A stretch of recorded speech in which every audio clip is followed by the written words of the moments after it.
एका EHV station आणि hospital बद्दल फक्त एकच मी बोलतो. EHV स्टेशन परिस्थिती सांगतो, कामण अंतिम टप्प्यात आहे. डिसेंबर पर्यंत हे जे चिखलडोंगरीचं आहे, जागेमध्ये जागा हँडओव्हर झालेली, परत गेली, तिथे कोस्टल रोड आला, तिथे ह्या सगळ्यामुळे ती जागा परत बदलली आणि अंतिम काम तिथे चालू झालंय. EHVचं आहे.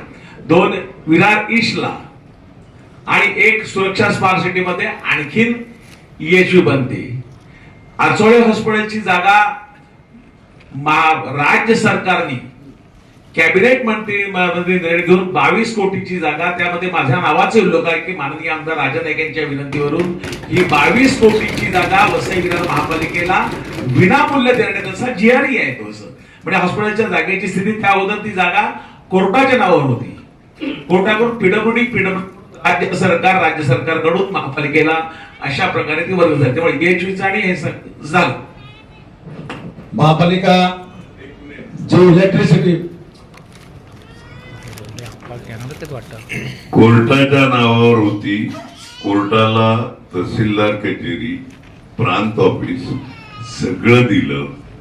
हायकोर्टाचे जज इकडे मला प्रश्न विचारला गेला किंवा प्रश्न उपस्थित केला तर त्याची उत्तरं माझ्याकडे तयार आहेत. तुम्ही पण तयार राहा.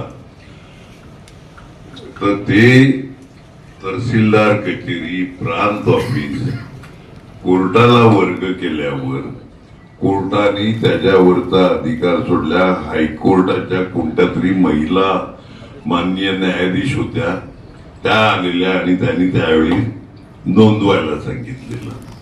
माहित नसेल तर इन्फॉर्मेशन देतो. उगीच ते हॉस्पिटल आपलं राज्य शासनाकडे गेलं, इकडे गेलं, तिकडे गेलं. लांब बोलू नका, लांब बोलू नका. EHV स्टेशन चिखलडोंगरीचं रस्त्यामध्ये गेलं, कामठचं लवकर. तुमच्या कारकिर्दीत काय चालू झालंय तेवढं सांगा ना. तुमच्या कारकिर्दीत काय पास झालाय तेवढं सांगा, बाकी काय सांगू नका. हे सगळं आमच्या कारकिर्दीत राजेश पाटील, क्षितिज ठाकूर, हितेंद्र ठाकूर MMRDAची कामं 24 ला पास करून घेतलेली. आज चुकून अज्जू पाटील तुमच्याकडे आहे का पत्र?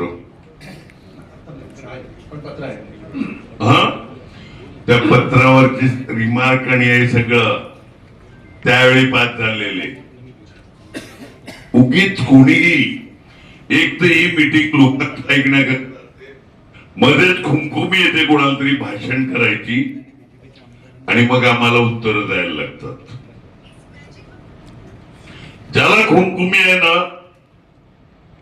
त्याने घ्यावं माईक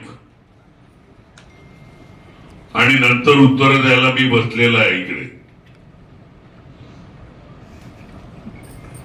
हे सगळे विषय जे आहेत ते येत्या GB मध्ये आम्ही विषय घेतलेले आहेत.